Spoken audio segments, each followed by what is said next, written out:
നമുക്ക് ഗ്രാമർ പഠിക്കാം. കർത്താവ്, കർമ്മം, ക്രിയ. ക്രിയ. രാമുവിനെ പശു തൊഴിച്ചു. എന്താ പണിയാ കാണിച്ചത്? ഇതിനകത്ത് പറയുന്ന കേക്ക്. രാമുവിനെ പശു തൊഴിച്ചു. ഇതിനകത്ത് കർമ്മം എവിടെ? രാമുവിന്റെ വീട്ടുവളപ്പിൽ തന്നെ നടക്കും. പശു അല്ലയോ തൊഴിച്ചേ? കർമ്മം എന്ന് പറഞ്ഞാൽ ഇവിടെ തൊഴിച്ചു. ഓ, തൊഴിച്ചെന്നോ?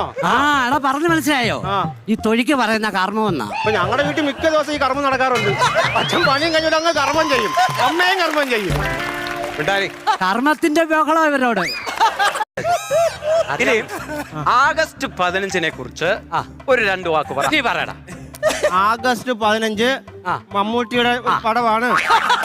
ഷാജി കൈലാസ് ആണ് അതിന്റെ സംവിധായകൻ. ആ പടം നല്ല രീതിയിൽ ഓടിയില്ല, അതുകൊണ്ട് നിർമ്മാതാവ് നഷ്ടമായിരുന്നു. അടിപൊളി. ആ നിർമ്മാതാവ് ഇങ്ങോട്ട് ഇറങ്ങി വന്നാട്ട്. അല്ല, OTT ഓടിയപ്പോ ലാഭമായിരുന്നു.